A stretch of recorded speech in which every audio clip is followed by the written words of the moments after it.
Hello, everybody. Episode 131 of the Alexei Sayle podcast. It's going to be a quick one today. I'm not feeling fantastic, so let's do that. I don't like to leave you hanging. I know how many of you like to build your week around our podcast. Mm-hmm.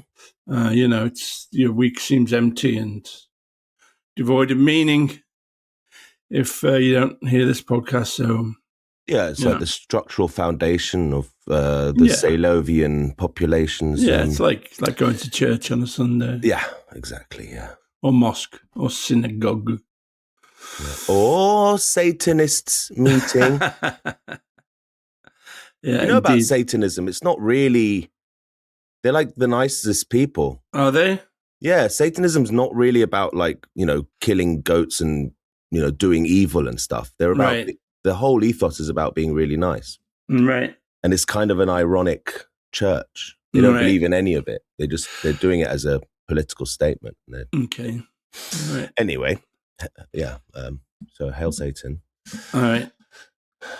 So you had an interesting observation about the whole Burnham, oncoming Burnham regime. Yes. I'll do this from memory, really, trying to recall what I've read. And then, yeah. So Andy Burnham is, in fact, not the first mayor who has become leader with an ism attached to them. He's actually the second, because in 1932, I think it was 33, Labour had catastrophic showing in the polls. And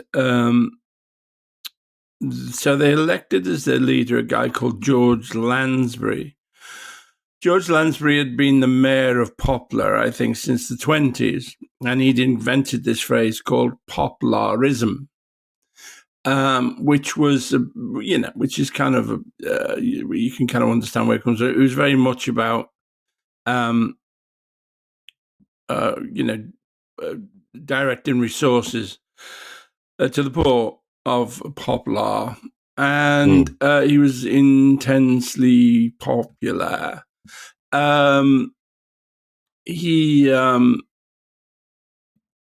And actually, I think sometime in the 20s, there was a law brought in that the councils were going to be forced to set a rate and cut, various welfare programs and stuff. And I think three councils refused and were sent to prison for their refusal to set a punitive rate. And the phrase that I think Lansbury invented then, which is later used by militants in Liverpool, was better to break the law than break the poor. So Lansbury was an interesting guy. He spent some time in Australia, but the core of his morality was his religion, really, that I think he was he a Quaker? He was certainly very religious and Christian, but in a kind of, actually, he was a Christian in that he followed the teachings of Jesus Christ, which is actually pretty rare. Yeah, he's not a Quaker. Christian pacifist, though. Christian socialist pacifist, Christian. yeah. So he was elected in 1933, and immediately, of course, the right wing of the Labour Party started, and the trade unions started conspiring against him. And he lost his, because he was voted out of office in 1935. Now, I mean, the question arises, because he was a pacifist and he campaigned all his life, and even when he was leader of the Labour Party, for pacifism and rejected the urge towards rearmament. That in 1935, that now looks like a pretty bad bet, really. And so, I mean, there certainly was a time when there's plenty of points when Hitler, Nazi Germany, could have been stopped. without the Second World War, but of course nobody ever took those opportunities. But nevertheless, by 19, it's just an interesting moral question whether, that in the sense, I've never really completely been a pacifist. I think that, given the way the world is, I think you need some kind of military force. But he was, he traveled the world speaking against war. And, there's certainly a lot wrong with it. There's a lot wrong with war. Mm-hmm.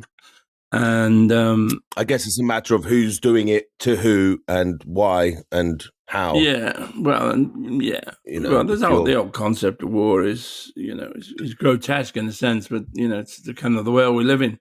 Of course, and if Britain hadn't started rearming in 35, hadn't started building fighter planes and jet tanks or planes, and ships, and we would have been in an even worse state to fight the Nazis. But he held on to his positions, and certainly the people, I always get that there's a good Bevan and there's a bad Bevan in the Labour Party in the 1930s. There's one who invented the health service, and then there's another one who was like Bevins, who was a complete right-wing shitbag, and it was him who did for George Lansbury as well.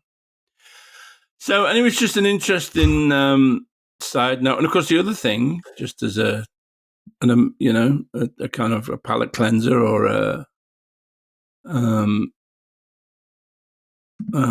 little present for you. George Lansbury's son, I think, went to the United States and gave birth to a daughter, and his daughter was called Angela, and she became Angela Lansbury,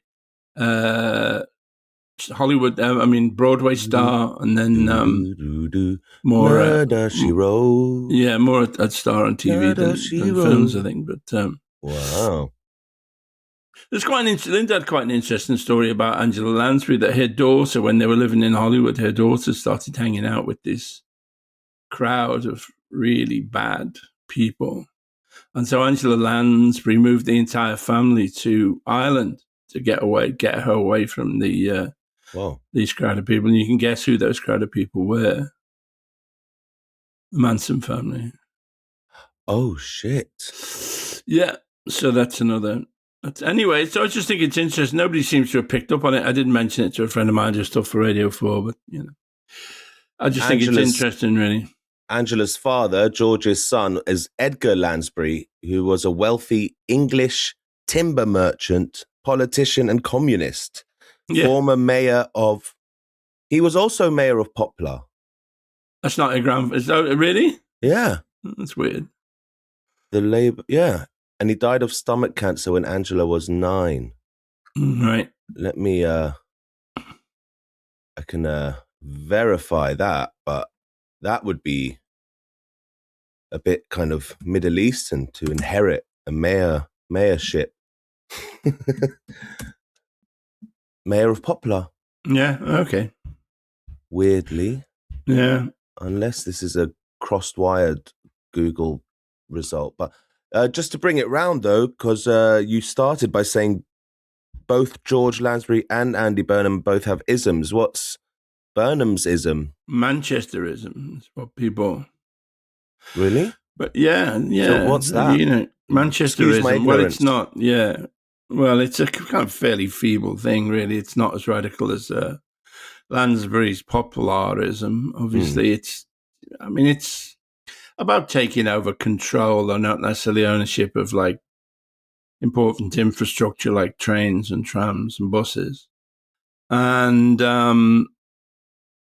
just the council being more proactive, I think. Although I think he's also, I suspect, given a lot of concessions to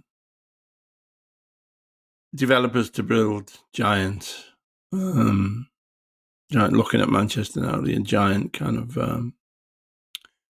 apartment blocks, glittering apartment blocks. So, but I think it's a kind of it's a fairly dilute thing, I think. But it's obviously it's in contrast to, the complete capitulation to, the right-wing forces, developers and, everything. Yeah. That Starmerism. But he would argue that he's trying to draw money to the north and, not make London the centre of everything, isn't it? Well, that was separate. I mean, but when he was mayor of Manchester, there was this Manchester. And I think there was probably some economic stuff as well that I can't remember. But, but borrowing on the bond market's cheap or some shit like that. Shit I don't quite understand. And now he's been talking about number 10 North, he wants to create a government centre up there. Yeah. But more prevalent is his kind of yesterday he did a Ask Me Anything on Twitter. And he clarified his point of view on Gaza. Did you see this? Yeah, I've read about it, yeah. Which, I mean, is it lip service at this point? Or I suspect it will. I mean, I don't know. We'll see, really. I mean, there was one of his MPs on this morning on Sky, a woman called Melanie Ward. Now, I've got a beef with Melanie Ward because she was the director of medical aid for Palestinians, but she dropped out to stand as a Labour MP in the Starmer. Oh, no, come on. And I just thought, well, it's funny because it's one of them things where I remember me and Linda, we went to like an event in 2018, a MAP event. And she gave a speech and we both thought, ooh, don't like you. And then pretty quickly she was on this morning. And she's got direct experience of Palestine and Palestinians. And she was saying that Burnham is, I mean, it's going to be, there will be, I don't think he will. She was saying what? Finish. What would she say? I mean, she was saying that he will look at sanctioning other right-wing individuals apart from Ben-Gvir and Smotrich, and he will look at, not banning the import of settlement products, and he'll just, I suspect, issue more empty words. I mean, one barometer of how much he may change, and this was hinted at in The Guardian, but we'll see if anything happens with it, is his attitude to the prescription of Palestine action as a terrorist organization. That if he commutes that in some way, if he actually takes it away or something, and then you would think that to a degree he is at least serious about Palestine and about free speech. And if he also commuted the savage sentences of the Filton Six, extraordinary punitive sentences. If he did that, then I might start to believe that he might do something. But I think he won't do anything. I mean, the big thing is also export of F-35 fighter parts, which are made in Britain, which go to Israel. Well, if he stops, because if they admit that it's a genocide, then they're not allowed to export to people who are committing a genocide. So that's true. He hasn't said the word genocide. No, he very deliberately hasn't. And obviously, and he specifically said he doesn't want British bombs or bullets in to reach Israel, but he didn't mention anything about fighter jet parts. Yeah, and then once the Board of Deputies and the campaign against anti-Semitism starts squawking, we'll see if he has any backbone to stand up to them, really. But for now, he's apologised for Labour's initial response to the treatment of Gaza. His Starmer's Zionism was kind of demented, really, I guess. I mean, it seemed to be the one thing he really believed in. I think it's maybe something to do with his wife and his wife's family. But it was just ridiculous. And of course, he'd kept that bloody quiet when he was in Corbyn's. In fact, he'd spoken out about Palestine. He'd spoken out about Gaza until he got elected as leader of the Labour Party and then Prime Minister. I mean, he's a man of absolute dishonesty. I mean, on the same level, he lies as comprehensively as Boris Johnson did, I think, with even more malign motives in a way. So, I don't know whether this is just words to try and lure back Labour voters who've gone to the Greens, because it was very clearly was it did put Labour voters, their stance on Gaza. But you still got 40, 50% of whatever Labour MPs are and Labour friends of Israel. You've still got all that. I think 9 out of 10 members of the cabinet received money from Israel, the Israel lobby. So will that change? We'll see. I mean, the tide seems to be. I mean, I don't know what it means really, but the tide seems to be turning in a sense in the United States. The public opinion is massively, I think, pro-Palestinian rather than the first time it hates Israel. Now it's turned on Israel. That obviously is not translated into political power in that. Still most Democrats are bought and paid for by AIPAC, but there is a slew of Democratic candidates who are, saying they won't take AIPAC money, American Israel Public Affairs Committee.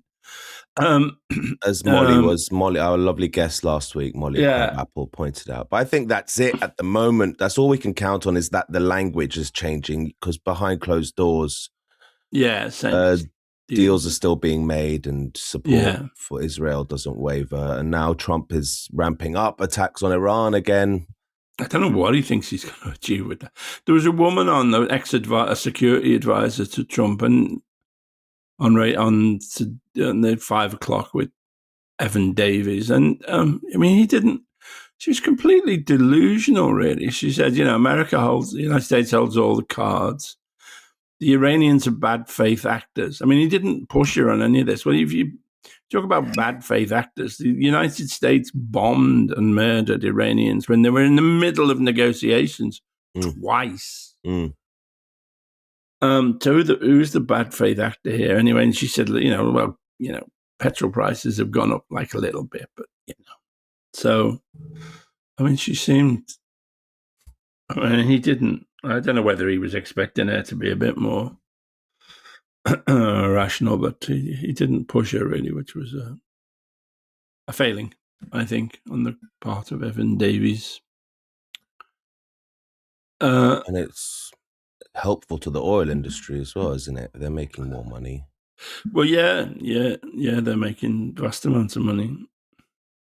There was somebody we admire. There was a documentary, wasn't it, on Wednesday by Gary Stevens called something like "How to Get Filthy Rich," which actually got up. I mean, I haven't seen it yet. I've seen the trailers, and I saw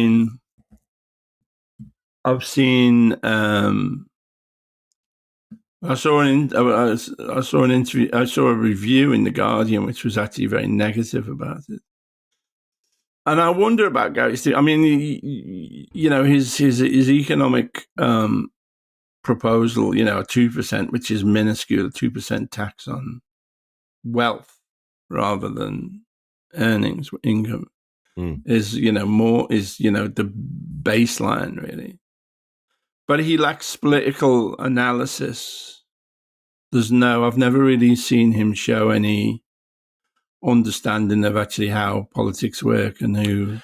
Maybe I'm being unfair. He's very open there. about that, though. He always front loads that in his videos. He's like, I'm not a politician. I don't know politics. What I know is money. I got really rich very young by doing this, and so he's very straightforward with all that.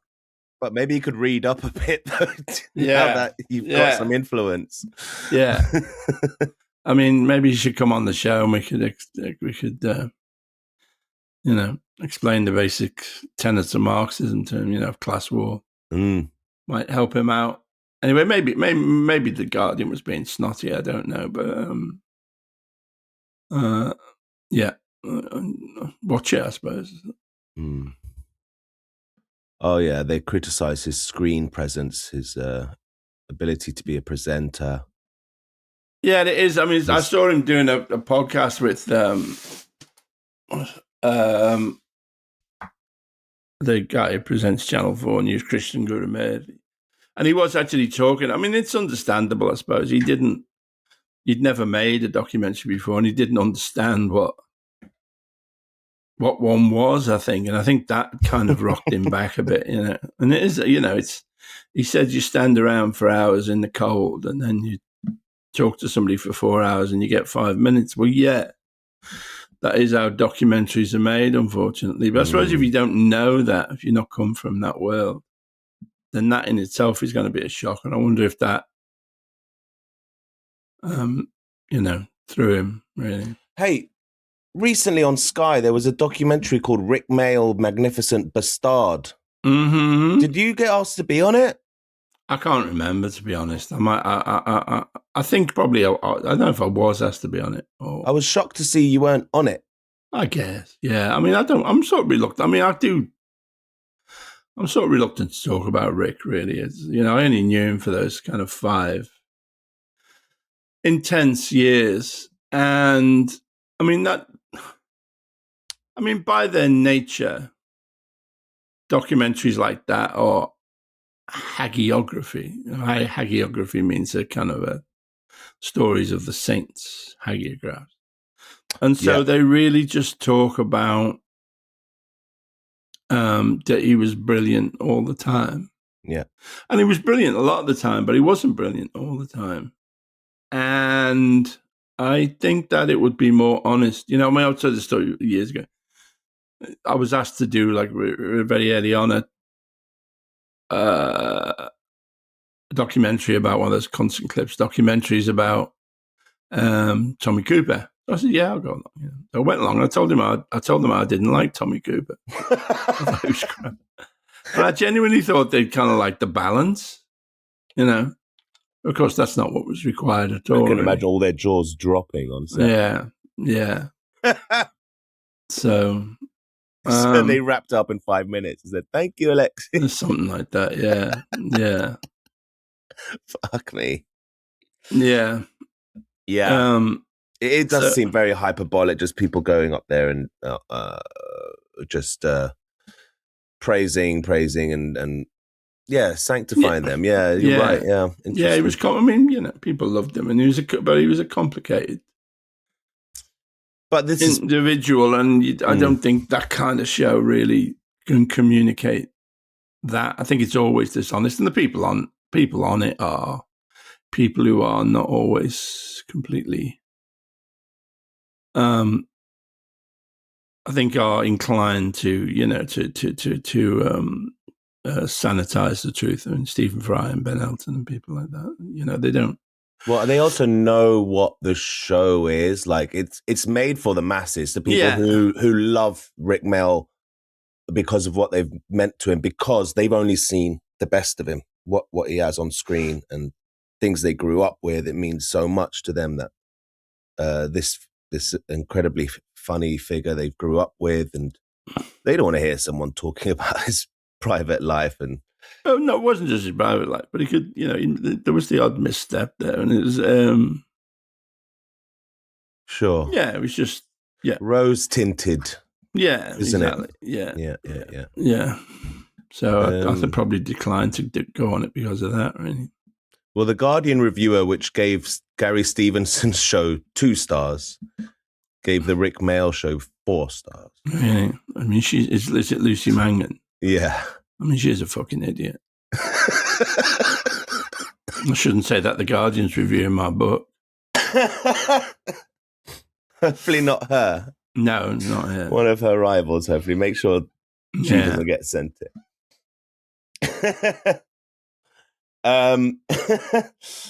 Right. Have you got it in you to do an Alexei Reacts after this or not? No, I think we'll leave it for this week. We'll skip that this week. Sorry, folks. Have you got it in you to quickly rank a few more of your IMDb? We could do. First of all, shouldn't we mention our live podcast recording at the Roundhouse? Yes, we certainly should. 2nd of August. It's a matinee at 2:30 p.m. You'll be home in time for tea. Roundhouse in Camden, you can buy a tie-dye T-shirt or whatever they sell in Camden Market these days. It's not that anymore, mate. It's just Taylor Swift and Harry Styles T-shirts. I think it also, isn't it, owned by an Israeli guy who funds money to the IDF. So don't buy anything there. Don't go to Camden Market and buy anything. Don't go to Camden Market. But do come to the Roundhouse Theatre in Camden on the 2nd of August. where me and Alexei will be chatting with Diane Morgan live on stage. It's sure to be a rollicking romp of a experience. Get your tickets. Just Google or Bing or DuckDuckGo or Ask Jeeves about the Roundhouse Comedy Festival and buy your tickets for the Alexei Sayle Podcast Live. And there's loads of other great shows happening there. We're going to mention that on every show until it happens. We want to fill that room up. It's the biggest room we've ever done live together as a pair. I think individually we've both played bigger rooms than that. Sure. Our rope tackle show is sold out. We're going to be in Shoreham a few days before that, but that's sold out. So don't worry about that, folks. Support the show on Patreon. Go to patreon.com/Alexei Sayle Podcast for exclusive content and full video podcasts and chat rooms where you can ask questions directly to Alexei. Things like, does Alexei endorse Count Binface? Asks Kate. I turned down because it's on August the 2nd. Mitch Ben's doing a benefit for Count Binface in Clacton. It's not exactly Gaza, is it? I guess. I mean, anybody rather than Faraz, I suppose. He's such a creepy geezer. Yeah. That's on the same day as our Roundhouse show. Yeah. Okay. Could we stand to rank a couple more things from your IMDb before we go? Oh, I said that film Last Word, it wasn't because you got it, sent me the link. It was actually Lost for Words. Lost for Words was something I'd done. In 1980, it was this girl I was at Chelsea with, I think a student a couple of years below me, Anna Thew, and she's quite a avant-garde filmmaker. I haven't watched it yet, but so it wasn't what I thought it was anyway. No? Yeah, you're just like eating some cake by the road or something, reading a poem or something like that. Very avant-garde, extremely avant-garde. Okay, look, just to remind you, we've been going through Alexei's IMDb from the oldest to the newest. We've done 5 films and TV shows and shorts that he's done, and listed them in order of Alexei's preference. And we're going to keep going through until we have a a comprehensive list of Alexei's favorite stuff he's done, basically. So far, at number 5, we've got Walcott from 1981, your episode of Walcott. At number 4, we've got Lost for Words, that avant-garde film. Do you want to move that down the list now that you've seen it? Oh, well, I haven't seen it. So okay. Number 3, we've got Repeater from 1979. Number 2, Transmogrification, I call it, from 1980. And number 1 was Boom Boom, Out Go Out the Lights, 2 specials. We're combining them. But now we're moving into 1981, further into 1981, and stuff gets good. We've got the comic strip movie from 1981. Yeah. I mean, I've talked about that before. I mean, it was Julian Temple, who was father of Juno Temple, who was a bit of the only good film he ever really did was Great Rock and Roll Swindle, was a bit of a complicated person. And he came and he shot, there was some story of a kind of Brechtian story of Dawn coming down to London. She'd been in the Salvation Army. She comes down to London. She's corrupted by alternative comedy or something. I can't remember. So it is actually the only film, I think, that exists of our accent that in 1980, 1981 at the Comic Strip Club.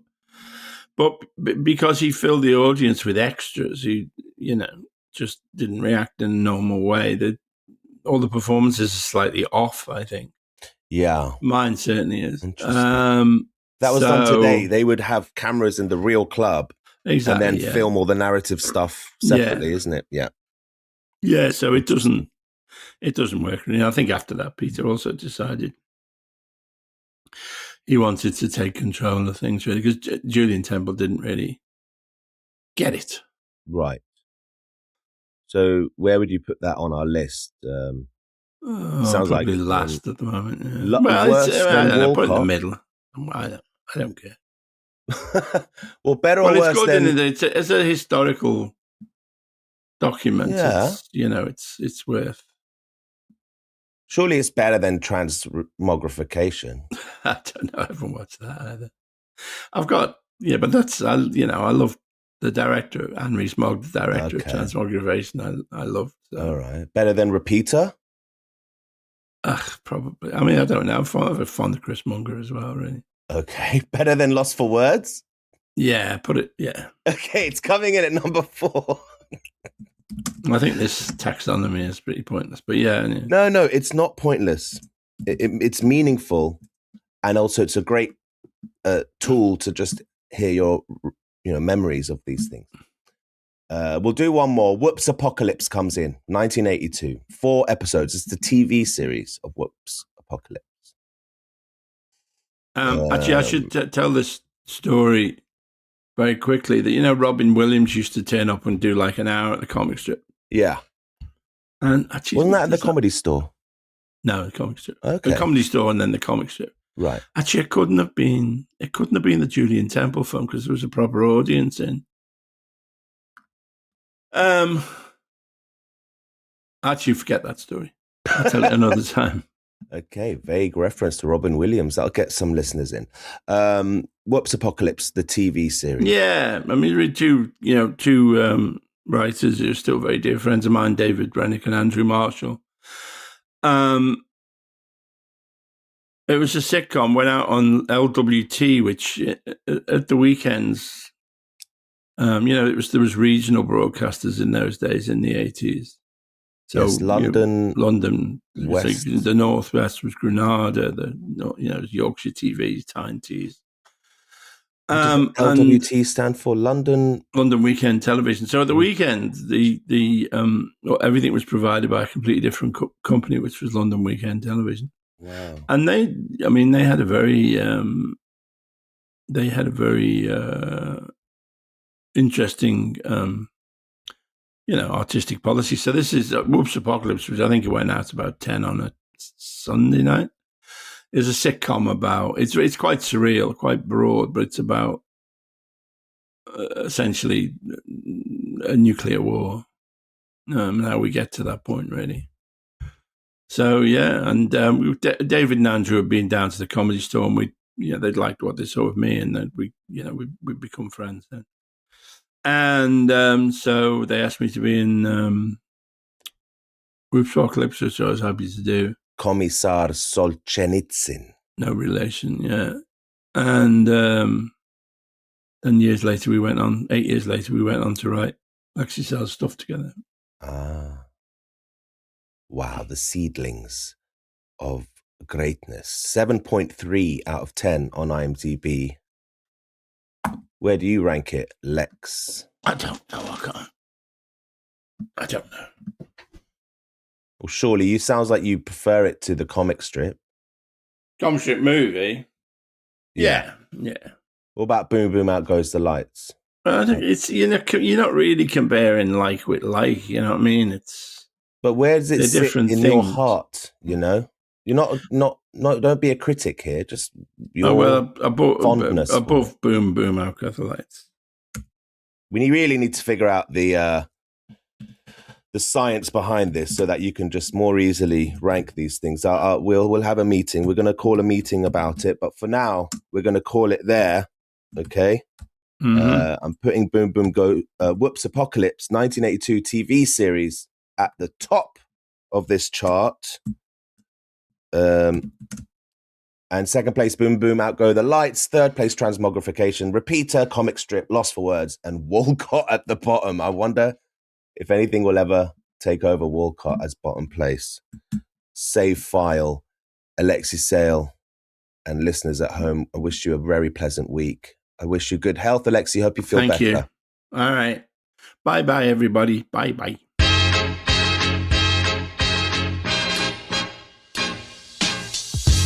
You've been listening to the Alexei Sayle podcast. This show is produced and edited by Talal Karkouti. Music by Tarbush Records. Thanks to Audio Boom for hosting us. Please keep your emails coming in at alexeisaylepodcast@gmail.com. Goodbye.